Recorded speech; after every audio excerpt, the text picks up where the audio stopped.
Deus. Vamos orar, queridos. Pai, em nome de Jesus, quero colocar diante do Senhor, pastor Paulo, que a tua bênção, Pai, esteja sobre ele, sobre a casa dele. Pai amado, que nesta noite o pastor Paulo seja um instrumento do Senhor, que o Senhor venha se manifestar, falando aos teus filhos nesta noite, ó Pai amado, em nome de Jesus, sendo o pastor Paulo como um instrumento do Senhor, Pai, no nome de Jesus Cristo. Amém. Glória a Deus, glória a Deus. Amém. Boa noite, igreja, a graça e a paz do Senhor. É mais uma noite, é mais um momento de ouvirmos a palavra de Deus, de buscarmos aquilo que Ele tem para nos dizer nessa noite.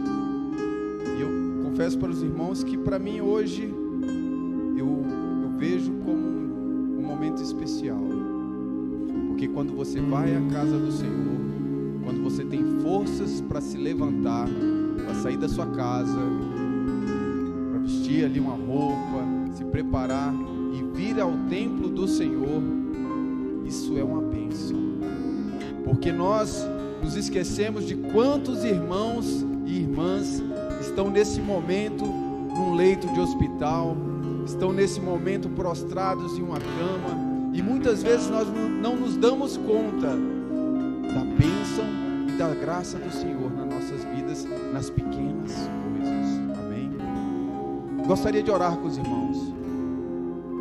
Ó Deus Pai Todo-Poderoso, nós te pedimos, ó Pai, esteja aqui conosco, Pai, entronize conosco aqui neste momento, ó Pai, tome o seu lugar de honra, ó Pai, assim como nós tivemos esse louvor abençoado, ó Pai, assim como o Senhor nos trouxe essa palavra pela boca do pastor Roberto, ó Pai, essa palavra de dízimos e ofertas, e fala muito mais aos nossos corações do que simplesmente dinheiro, ó Pai. Essa palavra nos trouxe, ó Pai, ensinamentos, ó Pai, de como cuidar das bênçãos que o Senhor nos dá, ó Pai, de cuidar da semente, ó Pai, de prosperar no Teu reino, ó Deus. Então nesta noite, ó Pai, eu te peço, vá na casa de cada homem e mulher da Tua igreja, ó Pai, que não pôde vir à Tua casa, ó Pai, vá em cada homem e mulher que está aqui presente, ó Pai, e derrama, ó Pai, a Tua unção, o Teu entendimento e a Tua sabedoria. Nós te clamamos e te bendizemos em nome do Senhor. Amém. Amém, igreja. Salmo 42, versículo 1. Como suspira a corça pelas correntes das águas, assim por ti, ó Deus, suspira a minha alma. A minha alma tem sede de Deus, do Deus vivo. Quando irei e me verei perante a face de Deus? As minhas lágrimas têm sido o meu alimento dia e noite, enquanto me dizem continuamente: o teu Deus onde está? Lembro-me dessas coisas e dentro de mim se me derrama a alma, de como passava eu com a multidão de povo e os guiava em procissão à casa de Deus, entre gritos de alegria e louvor, multidão em festa. Por que estás abatida, ó minha alma? Por que te perturbas dentro de mim? Espere em Deus, pois ainda o louvarei. A Ele meu auxílio e Deus meu. Sinto abatida dentro de mim a minha alma. Lembro-me, portanto, de ti nas terras do Jordão e no monte Hermon e no outeiro de Mizar. Um abismo chama outro abismo ao fragor das tuas catadupas. Todas as tuas ondas e vagas passaram por sobre mim. Contudo, o Senhor durante o dia me concede a sua misericórdia, e à noite comigo está o seu cântico, uma oração. Ao Deus da minha vida digo adeus, minha rocha, porque te olvidastes de mim. Porque hei de andar eu lamentando sob a opressão dos meus inimigos? Esmigalham-se os meus ossos, quando os meus adversários me insultam, dizendo, o teu Deus onde está? Por que estás abatido, ó minha alma? Por que te perturbas dentro de mim? espera em Deus, pois ainda o louvarei, a Ele, meu auxílio e Deus meu. Amém. Gostaria que o louvor viesse com essa canção, esse louvor maravilhoso que nos retrata esse Salmo 42. Oh Deus, aceita o nosso louvor, oh Pai. Oh Senhor, se faz presente, oh Pai, em nossos corações. Oh Senhor, espero em Ti, meu Deus. Me alimento, minhas lágrimas me alimentam dia e de noite, oh Pai.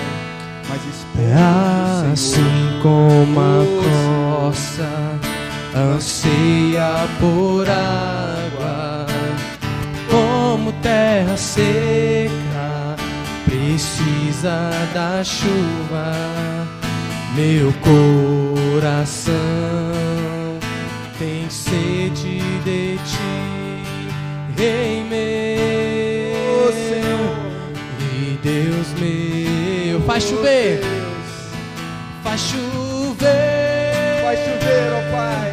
Senhor Jesus, a chuva neste lugar, vem com Teu rio, Senhor Jesus, inunda o meu coração, Inunda os nossos corações, oh Pai, com Teu amor. faz Deus. chover, Senhor Jesus, Jesus, derrama chuva neste lugar, vem com Teu rio, Senhor Jesus, inunda o meu coração, faz chover,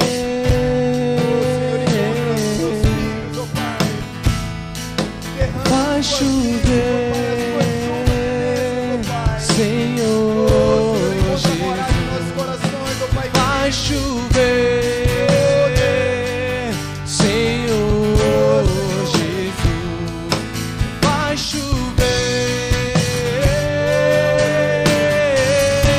faz chover, faz chover,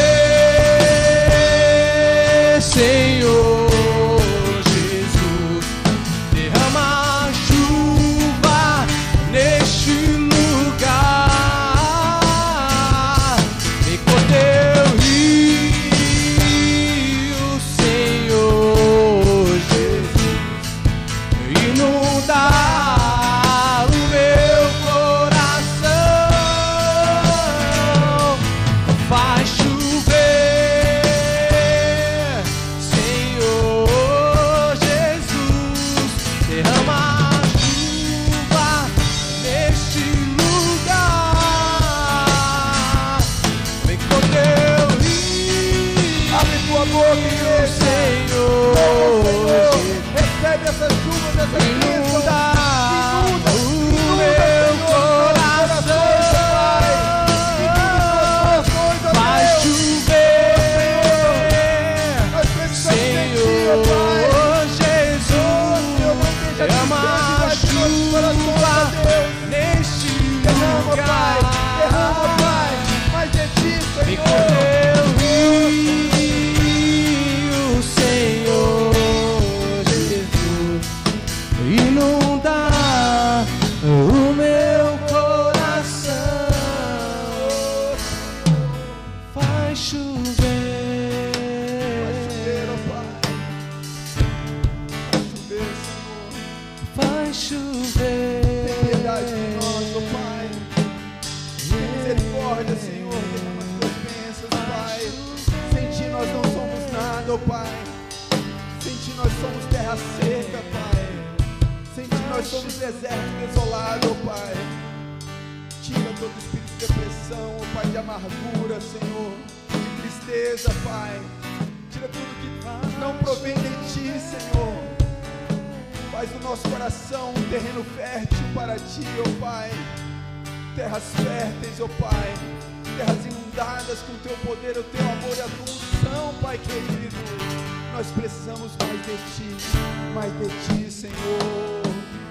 Faz chover, Pai, Senhor, Pai querido,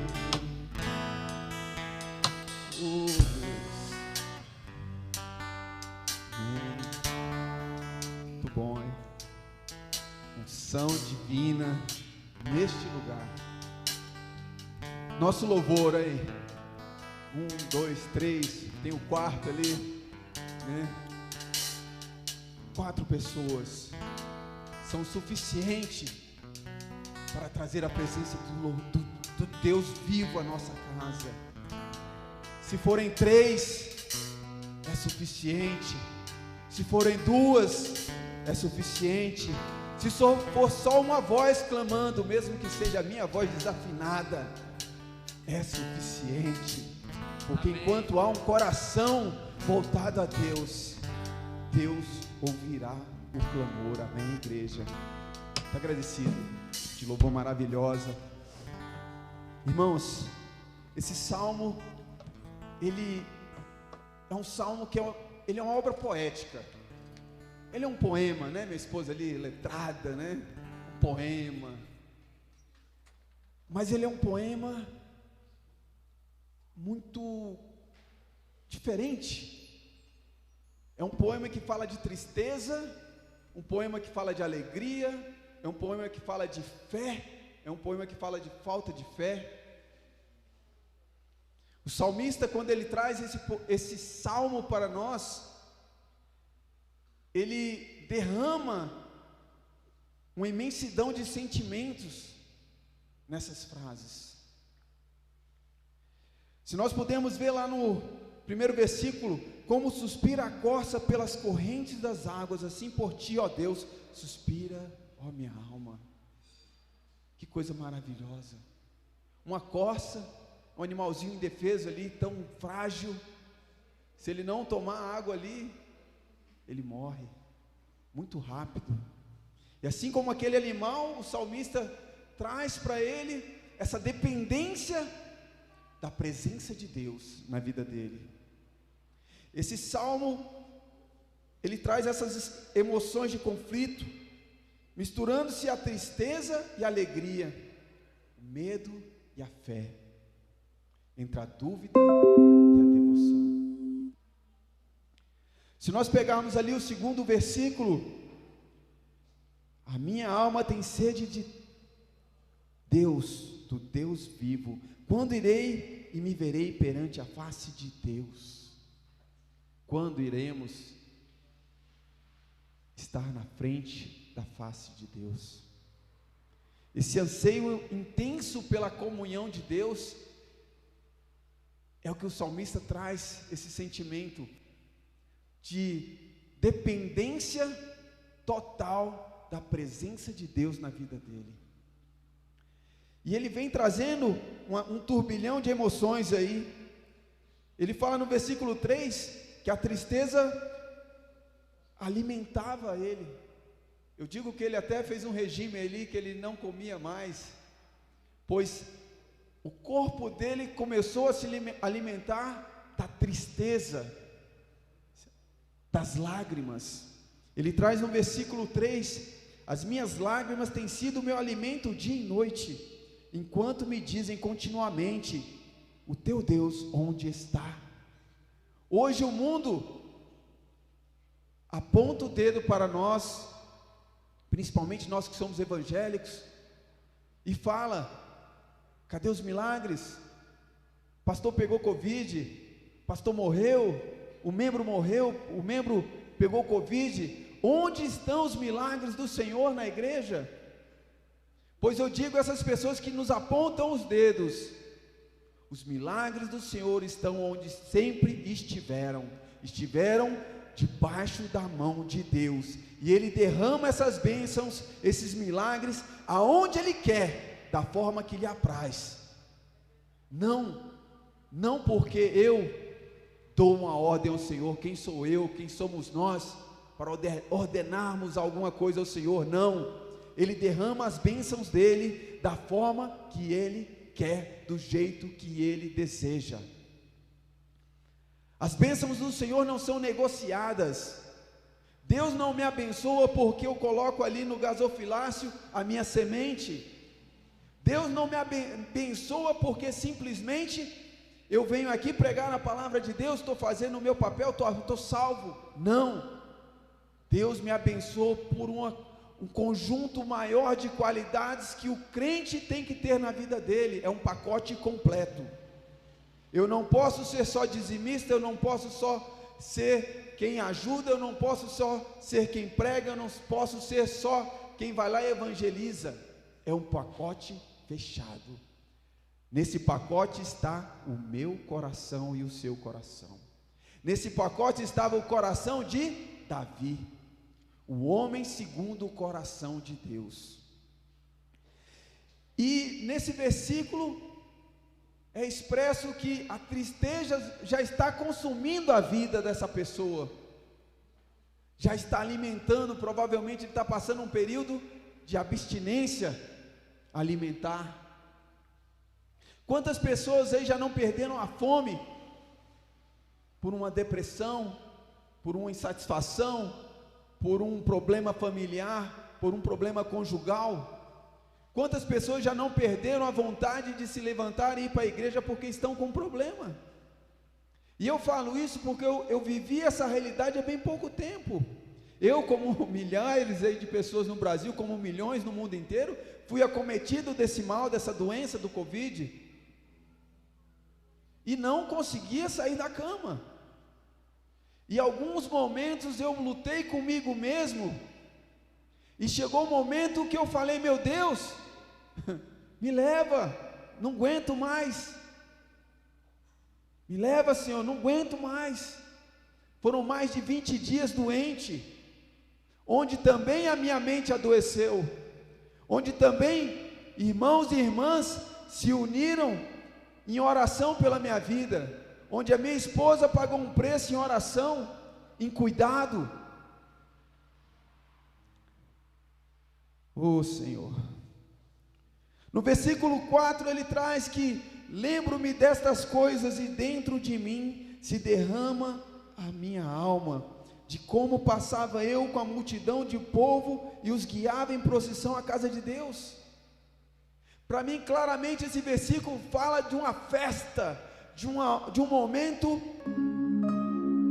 provavelmente em que Davi subiu com a arca do Senhor ao templo do Senhor, e a multidão em festa com ele, e ele ali, Davi sendo reverenciado como rei, em um momento de festa. Mas aí Davi, em algum momento de tribulação, ele sofreu muitas perdas, ele se lembra do agir de Deus na vida dele. E quantas vezes nós somos ingratos com o Senhor e não vemos o agir de Deus em nossas vidas, não lembramos dos vários momentos que Ele nos livrou da morte, dos vários momentos que Ele livrou nossos filhos da morte, dos vários momentos que milagres aconteceram. Uma pessoa muito querida da nossa igreja adoeceu esses dias, e eu não tive dúvida. Espero no Senhor, porque se o Senhor me faltar, nada mais pode me auxiliar. Eu lembrei que há cerca de 2 semanas eu estava num lugar meio longe, e eu recebi uma mensagem, porque lá o telefone não pegava, e essa mensagem me falava que a minha mãe tinha tido um AVC. E aí? E aí, igreja? Onde está a dependência do Senhor? E mais um momento eu tive a oportunidade de mostrar a minha dependência no Senhor. Eu não estava de carro, eu estava sem carro, e as pessoas quiseram me trazer de volta, mas eu falei: irmãos, a minha mãe já está no hospital, sendo cuidada por bons médicos, num bom hospital, graças a Deus. Deus me deu uma bênção de ter um emprego que me proporciona um bom convênio.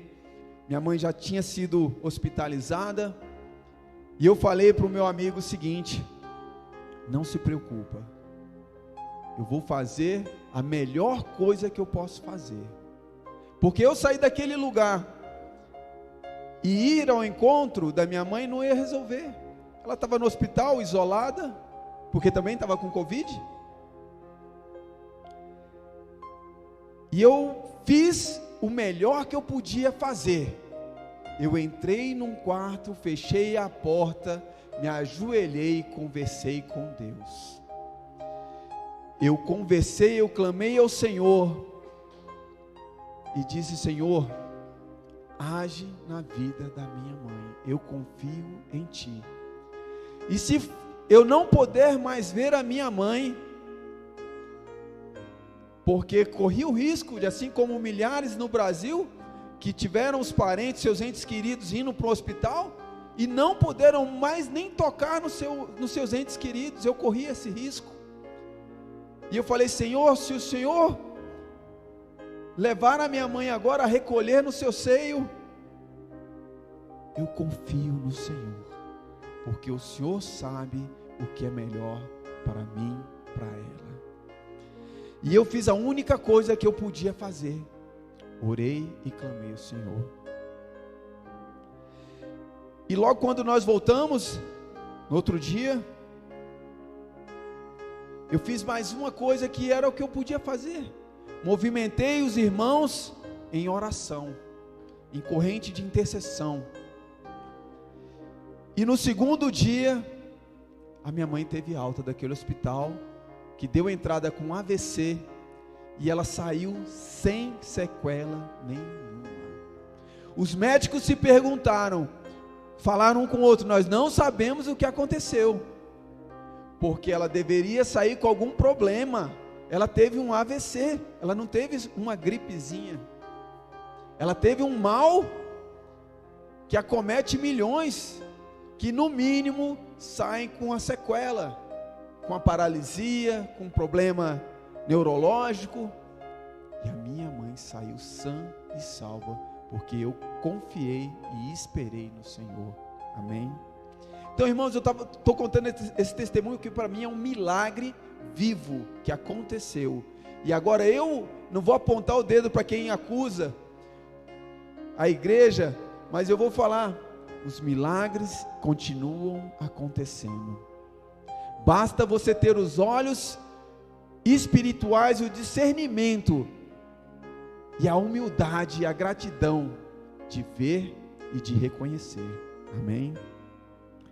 Então eu já entrei nesse assunto, a depressão, né? Falei sobre a doença, a depressão, mas eu queria só tocar esse outro assunto aqui. Olha só, nós estamos no mês de setembro, no dia 10 de setembro é o Dia Mundial da Depressão, de combate à depressão. Não é o dia da depressão não, Dia Mundial de Combate à Depressão, Setembro Amarelo.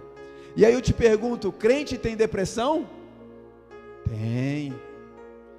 Crente tem problema mental? Tem problema físico, tem problema fisiológico, emocional.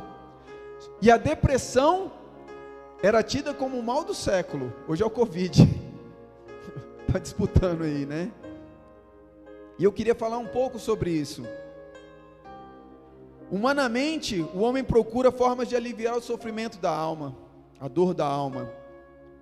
E uma das formas que ele encontrou foi de criar esse dia de combate à depressão, para conscientizar, para alertar. Então nesse dia 13, hoje, 13 de setembro, eu queria te fazer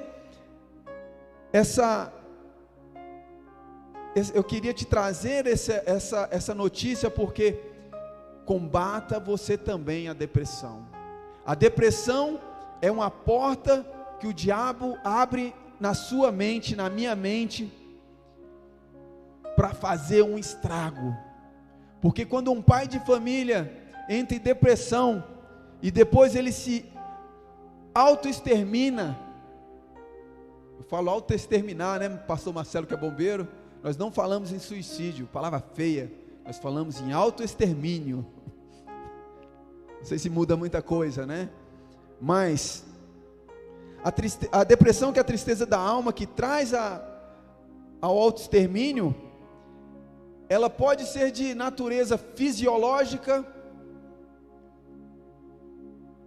de algo interno da pessoa, hormônios, de glândulas, aí os médicos, aí as psicólogas de plantão que sabem melhor, né? Eu fugi do curso de psicologia no primeiro semestre, é muito louco aquilo ali, mas enfim, e ela também tem uma causa externa.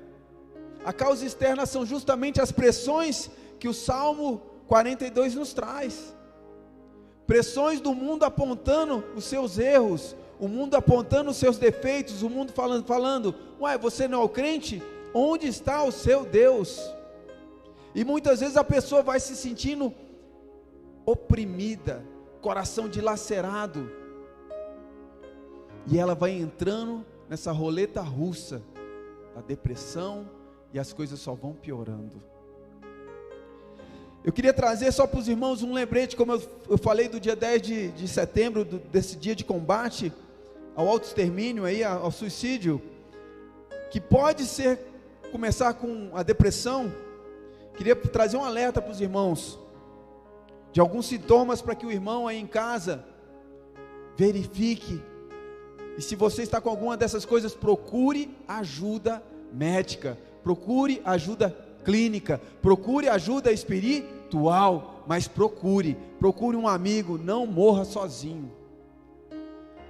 Tristeza constante ou ansiedade em grande parte do tempo, na maioria dos dias, sentimento de desesperança, pessimismo, baixa estima, sentimentos negativos constantes, sentimento de culpa, impotência, inutilidade, perda do interesse ou prazer em atividades que eram prazerosas.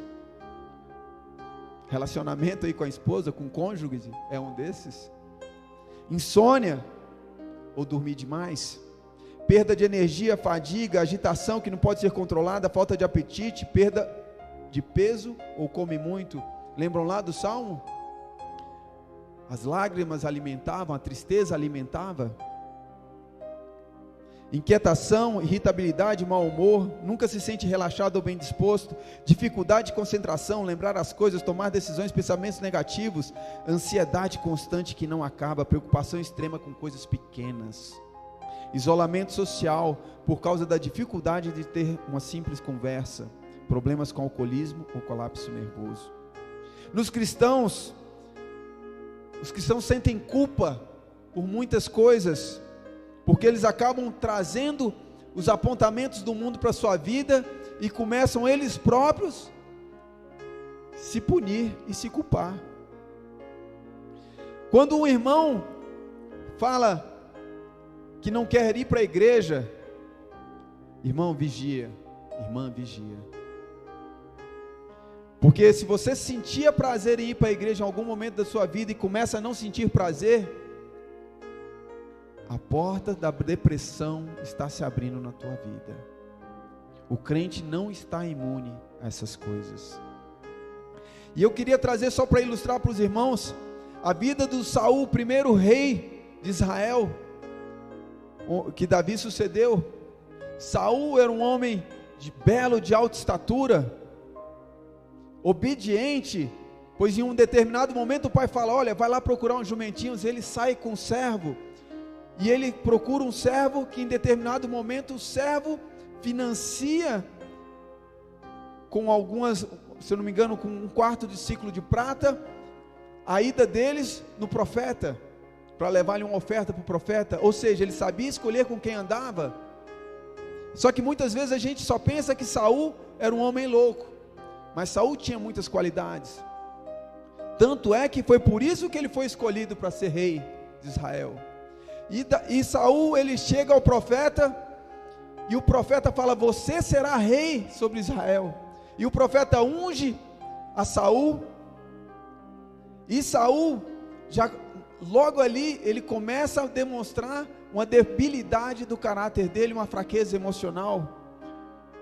O profeta unge a ele ali, só que ele vira para o profeta e fala: mas eu sou o menor da minha família, e a minha família é a menor da minha tribo, né, dos benjamitas lá, de Benjamim. Ele dá esses indícios. Saul responde e diz: não sou eu um benjamita da menor das tribos de Israel, e a minha família é a menor de todas as famílias da tribo de Benjamim? Por que então falas tu assim comigo? Ele falando com o profeta. Então Saul dá esse indício de alguns problemas, principalmente na parte de se sentir inferior aos demais, mesmo sendo belo, de boa estatura. Quantas pessoas hoje se apegam a coisas pequenas para começar um processo de autodestruição, assim como Saul fez. Não confunda humildade com inferioridade. Não confunda humildade com inferioridade. Deus te chama a aprender dele, a ter um coração manso e humilde, que com isso ele irá trazer conforto à tua alma. Jesus não te diz para ter um coração inferior, um pensamento rebaixado, se colocando como pior. Não. Deus te fala que você é homem e mulher do Senhor, que você é príncipe e princesa do Senhor, que você nasceu para vencer, mesmo nesse mundo que você tem atribulações, mesmo nesse mundo que você vai ter doenças, mesmo nesse mundo que teus familiares podem ser levados antes do tempo, ou não. Quem diz que é antes do tempo? Deus diz o momento certo, não somos nós. Nós é que temos essa mania de colocar tudo numa caixinha, numa redoma, e o poder de controlar as coisas. Nós tendemos a querer controlar, e às vezes queremos controlar aquilo que não podemos controlar, porque só a Deus pertence a vida ou a morte. E Saul começa a desagradar a Deus, e Deus se entristece de Saul e manda o profeta ungir um outro rei, que é Davi. E Saul começa a ser atormentado por espíritos malignos, onde somente com a harpa tocada por Davi, esses espíritos malignos se afastam de Saul. E Saul começa a demonstrar depois traços até mesmo de bipolaridade. Muitas vezes Saul vai à procura de Davi para matar, e Davi vai ali e mostra para Saul que não queria matar, mostra que quer honrar o rei. E Saul pega, volta atrás e fala: não vou mais te ferir, meu filho. Trata Davi como um filho. E logo depois Saul está querendo matar Davi de novo, ou seja, uma mente confusa. Depois, num determinado momento, Saul quer matar o filho que tanto amava. E num determinado momento, Saul foge, o exército de filisteus o persegue, e ele leva uma flechada mortal. Os 3 filhos dele já tinham sido mortos. Olha como é que estava a cabeça de Saul. Os meus 3 filhos morreram, sobrou só um, né? Que ficou lá depois com o reinado, que depois entregou o reino. E aí Saul pede ao seu pajem, ao seu escudeiro, que tire a espada e o mate. Nesse momento Saul queria morrer. Ele se viu cercado, oprimido pelo mundo, pelo Satanás, pelos filisteus ali que representavam o Satanás, o diabo, o mundo. E ele fala: meu jovem, me mate para que eu não caia na mão desses filisteus.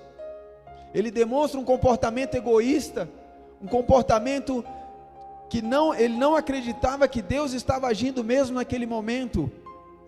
E o jovem de forma nenhuma faz isso. E Saul pega a espada e cai sobre ela. Ou seja, ele se autoextermina.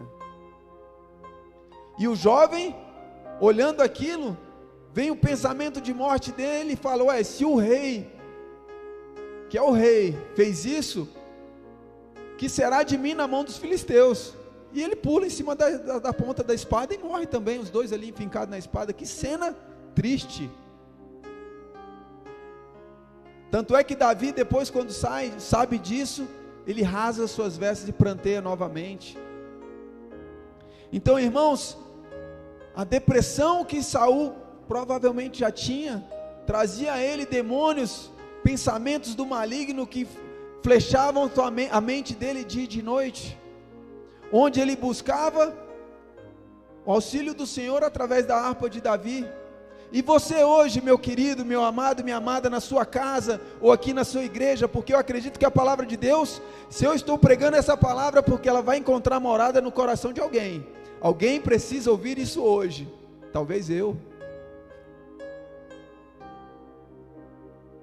Se Deus me trouxe essa palavra, é porque alguém precisa ouvir isso hoje. E eu te falo, meu amado e minha amada, não se entregue, não se renda, não desista.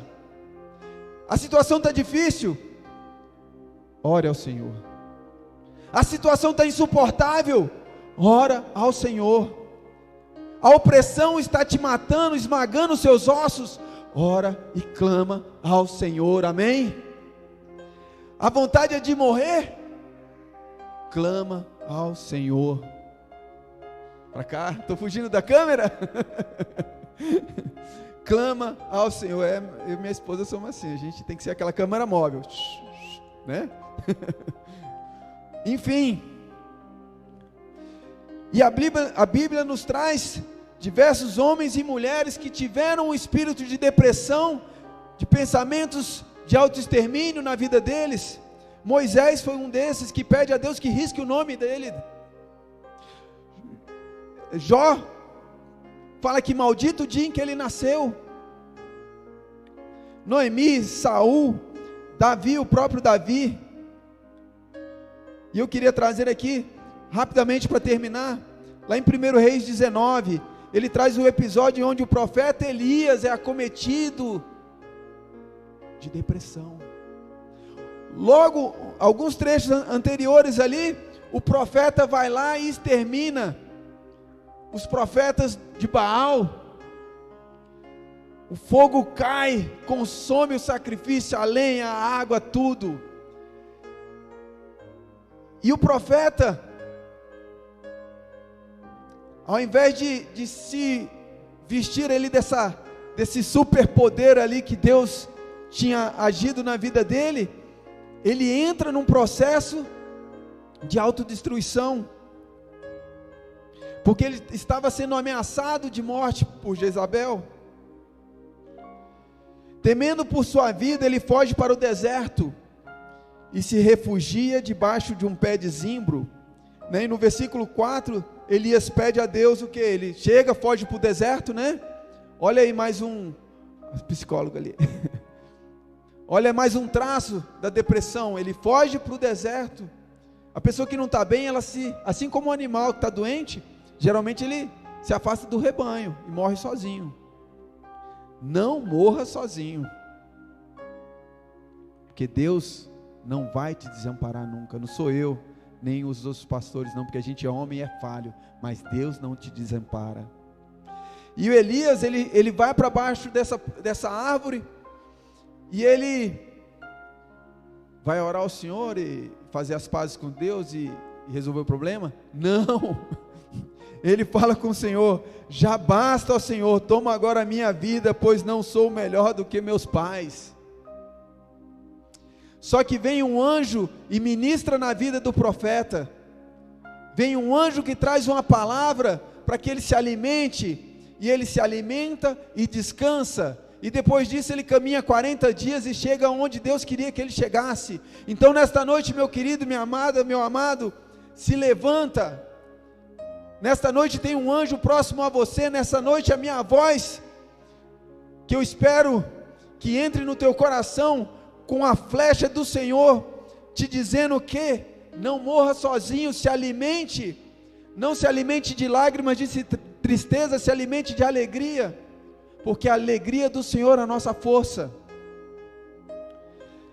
Jesus, ele fala que ele veio para os que estão doentes. Então todos nós hoje temos alguma enfermidade física ou espiritual. Então todos nós hoje somos pacientes de Jesus. Então, meu amado, minha amada, deixe Jesus cuidar de você. Porque quando você pensa lá no povo de Israel, como é que eles foram separados dos ímpios? As portas eram ungidas ali com o sangue do Cordeiro. Só que Jesus é o nosso sacrifício, é o nosso Cordeiro. O sangue dele hoje não está na porta das nossas casas. O sangue dele hoje está dentro da nossa alma. O sangue de Jesus está sobre você, sobre a sua família. O sangue de Jesus está na sua mente. Então, nesse momento, segura na mão do Senhor. Nesta noite, querida igreja, eu não vou me alongar mais, mas eu gostaria que você, onde quer que você esteja, que você coloque seus pensamentos no Senhor e espera no Senhor, porque de nada vai adiantar você esperar que o mundo venha te trazer soluções, porque o mundo só vai apontar o dedo para você e vai perguntar: onde está o seu Deus? E você vai ter que ter forças para que, mesmo com o coração doendo, mesmo com lágrimas nos olhos, você falar: o meu Senhor está onde Ele sempre esteve, sentado no seu trono e olhando por nós, e a sua destra está sobre nós, e a sua destra nos protege, e tudo é conforme Ele apraz. Amém? Eu gostaria nessa noite que você, meu querido, minha amada, meu amado, que nós fizéssemos uma oração para que o anjo do Senhor, o próprio Senhor, venha na sua casa, na minha mente, na sua mente, e blinde a nossa mente, o nosso emocional. Amém? Eu queria que você reclinasse a tua cabeça, onde quer que você esteja, entronize Deus na tua vida, lembre de tudo aquilo que Ele já fez por você, de todas as ciladas, as armadilhas do diabo, de tudo aquilo que Ele já fez para te tirar dessas armadilhas, de tudo que Ele já te salvou. O Pai Todo-Poderoso, eu te clamo, ó Deus, vai agora, ó Pai, na casa desse irmão, dessa irmã, ó Pai, vai na casa dele ou dela, ó Pai, que está enfermo ou não, Senhor, toca no coração, ó Pai, toca na alma, toca nos pensamentos, ó Deus, dá pensamentos de vitória, pensamentos de vida, pensamentos, ó Pai, que provém do seu trono, ó Deus. Ó Senhor, que bata em retirada tudo aquilo que não provém de Ti, ó Pai, que o anjo da morte, ó Pai, passe ao derredor, ó Pai, que nenhuma flecha do maligno, ó Pai, possa acertar os Teus servos, a Tua serva, ó Deus. Nós nos prostramos perante a Ti, ó Pai, neste momento, ó Pai. Age na vida dos Teus filhos de forma sobrenatural, ó Deus Todo-Poderoso. Toca as nossas vidas, ó Pai. Nós somos dependentes do Senhor, ó Deus. Nós Te louvamos e Te bendizemos em nome do Senhor. Amém. Meus amados, não esqueçam de dar o like, se inscrever no canal, tocar no sininho, faz tudo essas coisas aí, o crente internauta que está em casa. Mas não perca a bênção, não perca a palavra, e não deixe de abençoar a tua igreja, se inscrevendo, replicando esta mensagem, replicando as outras mensagens, porque Jesus vem. Amém? Fique na paz, fique com Deus, uma boa noite. Amém.